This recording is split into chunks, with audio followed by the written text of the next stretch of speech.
Hi guys, and welcome back to this week's episode of Let's Chat Ethics. I'm your co-host Ariana. And I'm your other co-host Amanda. This week we're going to talk about an article in the New Yorker that came out last week. And it's an article by Matthew Hudson called Who Should Stop Unethical AI? And the article is talking about the issue of computer science conferences or artificial intelligence conferences and unethical research, or research that, unethical research in many different aspects, right? So whether the application of the system that is being talked about is unethical, or maybe if there's some questionable things about the process. And this is something that we talked about a few episodes ago. I guess it was last year already. Crazy. Time flies. I think it ties into a few of our previous episodes. So I think the episode we did about whether unethical research should be published obviously is relevant to this. And I think also the episode we did about companies funding AI research and whether this gets published, because also this week Google fired Margaret Mitchell. Which is crazy. Yes. A lot's been happening at Google. Yeah, this has been kind of, what's the word I'm looking for? The leftovers, like a knock-on effect from Timnit's firing in December, was it? Mm-hmm. Yeah. Yeah. So, yes, this week in AI ethics has been crazy. I know. I feel like at the moment it's hard to keep up with everything that's happening in the AI and especially the AI ethics world. It seems that there's been a lot of drama. I feel like it seems it's happening on Twitter where you're kind of seeing it unfold. But honestly, I'm still in shock about how Google have handled this whole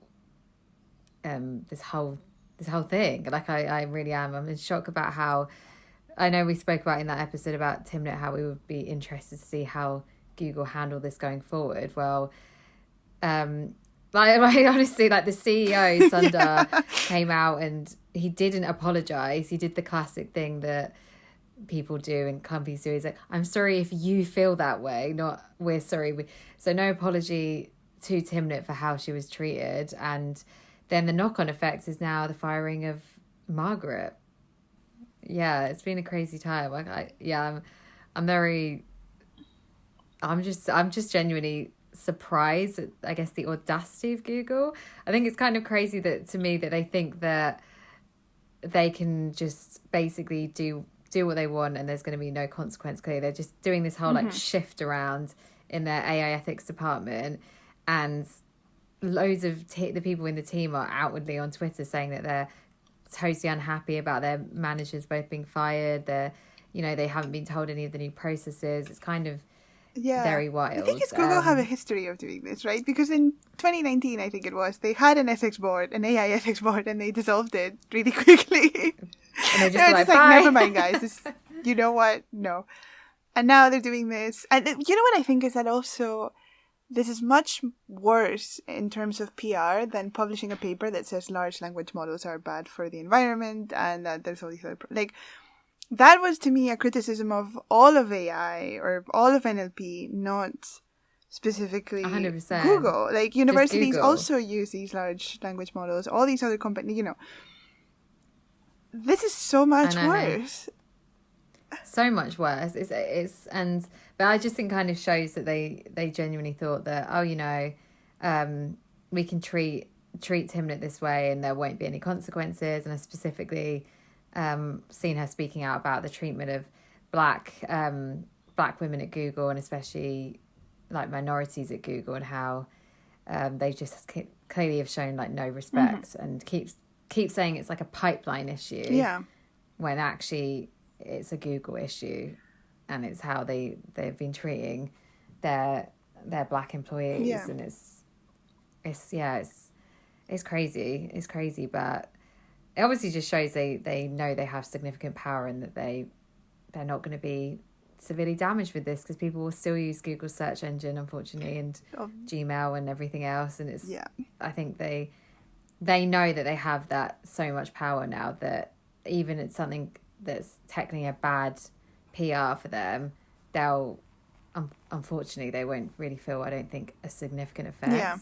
And it's just really sad for Timnit because I've seen her speaking out about how much harassment and bullying she's had on Twitter and death threats and really nasty like knock-on effects from this. It must be really traumatic for her. Yeah, and I hope she's at least comforted by also the outpouring of support that there's been from the community, and also for Margaret Mitchell. I mean, I think I saw her tweet announcing that she'd been fired pretty early on, and it already had like thousands of likes and comments and people reaching out to show support. So it's crazy because they are both like so well respected in the AI ethics community and just in the tech community at large. Like everyone worldwide knows who they are, not just in the US. They're so respected. So it's just crazy to me that Google thought they could just kind of dispose of them so quickly in just such a shitty way, really.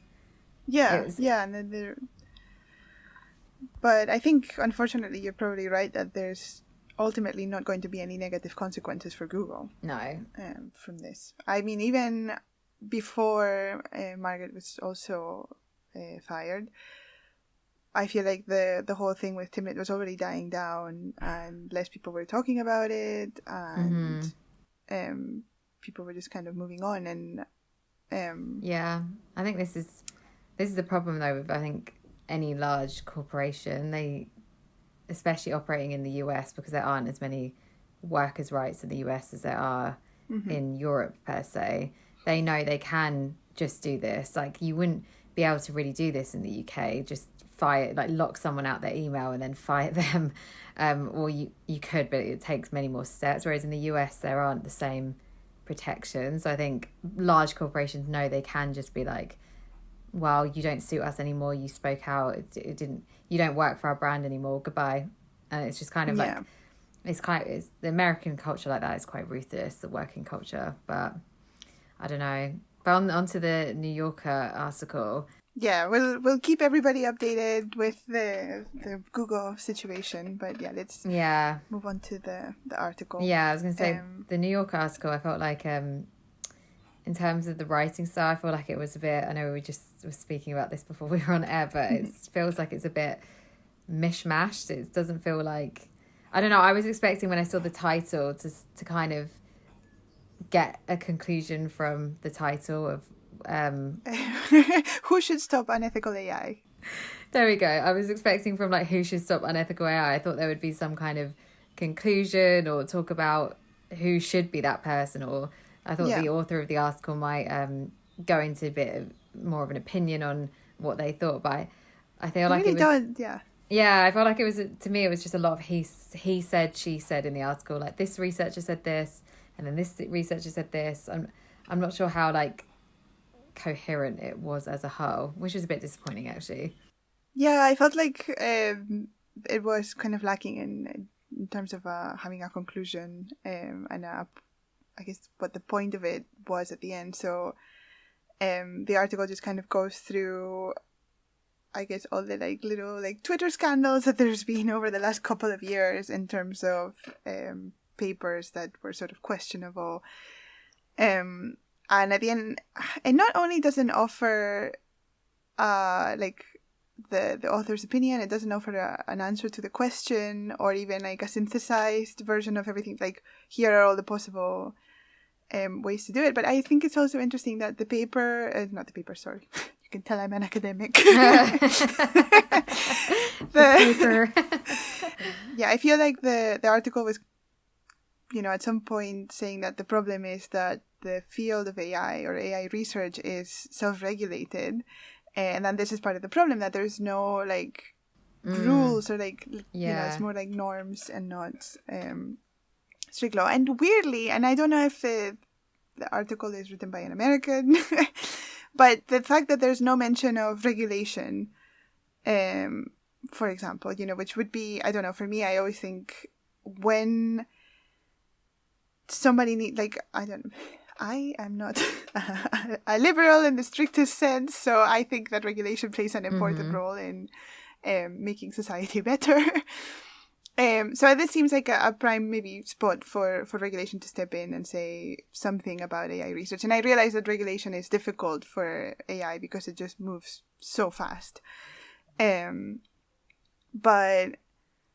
the article is talking about how sorry, there's one sentence in the article where they're interviewing Gabriel. I think he does the ethics board stuff for NeurIPS, and he's saying that the ethics statements on the papers are surprisingly good for people with strictly technical knowledge. Amanda's triggered. Yeah, it was a bit like, come on, like, people can write. We're all humans. But, yeah, there's clearly a lack of education. And I think the problem with AI ethics is that so far there's been no education in AI ethics when you're studying AI. And that's, I think, probably part of the problem is that all of a sudden they're saying you need to really think about the outcomes, the possible outcomes of your work. And I think that's good. But when you're asking people, all of a sudden, they're, I don't know, No, I know, I understand what you're saying. I feel like this falls into the episode when we spoke about should you publish unethical research, and and we were talking about how like now a lot of papers at conferences you need an ethics statement, and not like you were saying, like you've gone from never having to do that before to suddenly being told like what ethical consequences does your research have, and think about what like you have to like justify these ethical consequences and how you came to that. I guess it's well, it did just kind of come out of nowhere, didn't it? It's like one day you didn't have to do that at a conference, and now you do.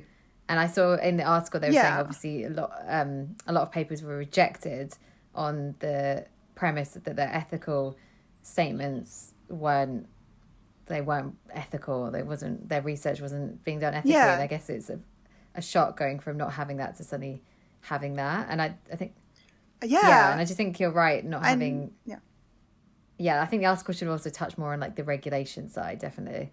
Yeah, and I think there's also, there hasn't been a lot of guidance for people. Also, the fact that when you write a paper, it's not like you did that work last week and now you're submitting it to a conference. There's usually months, maybe even years of work behind the paper. Yeah. And to be clear, I mean, I do think that we should be made to think about the impact of our work. I think it's super important. I think, actually, my PhD is about worrying about the impact of design decisions, of, the models that you're building, all of that. So I'm not saying that this isn't important, but I think that we need to be more mindful about what we're asking from people, especially because my feeling is that people haven't been given a lot of guidance in terms of exactly this. And we live in a society that has like really undervalued the humanities up until this point. Yeah. In the UK, it's really hard beyond your undergrad to get any kind of funding to study philosophy or 100%. Yeah. Even, and in the US, I know we spoke about this before, but now MBAs are considered like the be all and end all. It's like you must have a master's business administration to be even like considered to work at some of the good companies where people want jobs. And like you said, I remember at my university, my philosophy lecturers were always moaning that the department was completely underfunded. Yeah. And that the humanities were constantly being underfunded. And I do think it's obviously great yes, the future is definitely in like computer science and stuff. And it's great to have, that kind of funding, but also that the humanities can't be wiped out either, because we're seeing how like both kind of go hand in hand. Like, if you want to have like ethical courses in computer science, it's probably going to be run by probably a philosopher teaching it. So they kind of need to be hand in hand rather than completely devaluing it. And I think also devaluing that doing a humanities degree means that you won't have transferable skills for the real working world, which is... Yeah, exactly. Look at the real working world now. The problem is that we've really, I think, maybe over-specialized people. Maybe we need to go back to the Renaissance where mathematicians and artists and all of that we're all as one. You know? It's true though. It's like, I feel like it's even, I know this is going off on a scapegoat, but just even the fact like the UK during coronavirus didn't value the arts enough to put funding in, and the UK government is telling people to retrain in real skills, they were calling them, which means being in AI or in tech. And I was like, that's so unfair to artists and creatives, because they also add just as much value, because who do you think is a designer designs a product? That's a creative mind. Do you know what I mean? Yeah. I don't know. So I think, yeah, you're right. I think we need to go back to having everything together, actually. Yeah. It's like maybe encourage more diversity in teams as well. I mean, I think definitely. Yeah. Because you can't have one mind type either, can you? Because like you can't have just someone who's got a mathematical brain, for example, working on a product, because it's going to be a one-sided one way of like thinking, and it's not necessarily going to think out the box. That's why I do think diversity of different subjects is really important. Yeah. Anyway, I want to go back towards the article and talking about unethical research, because I mean this was an argument that I've had, maybe a discussion that I've had with people in the past about whether we should even be doing this research, right? Because actually the article does talk about this idea. So basically, for people who haven't listened to that episode, or as a refresher, I think one of the answers we had to whether unethical research should be published was that by publishing this research, people know that it's possible. So a lot of people will publish a paper that is doing something technically unethical, but they put in this caveat that they're only publishing this so that people are aware that this research this is happening, because if we can do it, then obviously the government can do it and other people can, right? And so as long as people are aware that it's feasible, then it's good. And what they'll do is maybe not publish the model. So a lot of the time in AI research, you publish the paper and you publish your code or your pre-trained models, or and so they won't do that. They'll just publish the paper explaining what they've done, the results, etc., so that people are aware. And in the article that we're talking about today, somebody one of the people who are interviewed talk about this response, and they accept that that's a reasonable argument, although they caution against the idea that you can do anything with AI as long as you put in this little disclaimer that we're just doing it so that people see it. And I think to some extent that can give people a bit of a way out of like having to think about their unethical research, because then if somebody tells you, hey, that's a bit dodgy, then you could be like, I'm doing it so that everybody knows that it's doable. But I'm not sure that that's enough of a reason to not want to publish unethical research. Yeah, I think it's a tricky one, isn't it? But I think you're right, because if this research will be done regardless, like if it's something unethical, so it is good for it to be public knowledge, so people can be aware of, this is what could happen, this is the implication if someone actually took this to the market and made this into a product or continue this. I think it's good for people to know, but at the same time, yes, I do think obviously it can lead into the risk of someone being like, I was just doing it to, make people aware, and when actually, I think it's hard. Yeah. But I do think, for example, like biotechnology, it's good that people are publishing the research they've been working on. For example, that Chinese scientist that kind of was accused of breaking the rules because he created the first gene-edited babies, first that we know of anyway. But obviously that went public and that research was publish, and it's very important because obviously biotechnology is working with, like could potentially alter our DNA, it can alter our genes, it's working within our biology. So stuff like that, in my opinion, has to get published. We need to know what could happen. But then also, I get why we would question, but why are you also doing that? Yeah, it's difficult, I think, because also I guess with the publication of unethical research, just because and I think we might have covered this in the last episode as well, was that this idea that, okay, just because you've published it in a conference, does that mean that the actual people that are going to be affected by this technology are going to somehow stumble into your publication, or even like the media are going to, like newspapers and stuff will find this publication and publish it, and then the general population will be aware of this?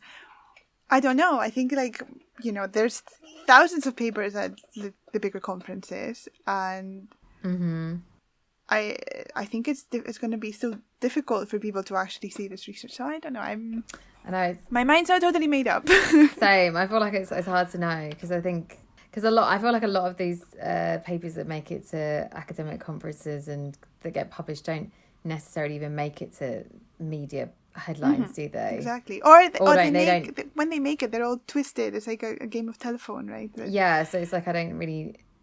Yeah, and I'm not sure how much the populations are understanding what actually the research means or looking into it on a deeper level, maybe. Yeah. So, I don't know. I thought, my mind's unmade up about the publishing of unethical research. Like, I think... One part of me is like, why are you doing this in the first place? Are you trying to prove to us that this is what can happen to stop people doing it? Or are you actually going to guide someone else to then think this is a fabulous idea and then actually create a kind of disastrous product? Some of them I even think how do you even come up with the idea of wanting to do this? Like the model to tell whether somebody was gay or not from a picture of their face, right? This like sort of automatic gaydar. Who even thinks? I don't know. Like I can't imagine writing a proposal for what I really want to build. It's crazy. And yeah, I don't know. So that I guess for me that's a little bit more concerning, right? That's what I mean. I think something to me is wrong in your mind if you even come up with these. Yeah, I think it's quite worrying actually, because when you think about how that kind of research could be taken up by people with like serious homophobia, and they would use that in definitely dangerous ways. So I don't know. It's very murky waters about the unethical research. Like I do see both sides of the coin. Like yes, it should be out there so we know what's happened, but also what could happen or what people have the potential to do. But then also I'm like, why are you doing that? Like you said, research in the first place? Because why would you want to look into that in the first place? What's up with you? Do you know what I mean? And if we even look at like historically, anything that's come like unethical research has usually come from really nasty like dictatorships or so I don't know. Gosh, I think we're up on our time, that's kind of a dark way to end the episode, but we're ending in a dark. I guess this was a pretty dark episode overall. Well, if anyone would be interested to hear what other people's thoughts were on the New Yorker article, I think it's great that AI ethics is being spoken about in big publications, which is great to see, but definitely had some criticisms of it, but well, thank you everybody for tuning in. Thank you for tuning in, and if you want to follow us on social media, we're at Let's Chat Ethics on Twitter and letschatethics@gmail.com. If you want to ask us any questions or have any feedback or anything, that would be great. And we'll see you next week. I'll see you next week. Bye. Thanks, guys. Bye.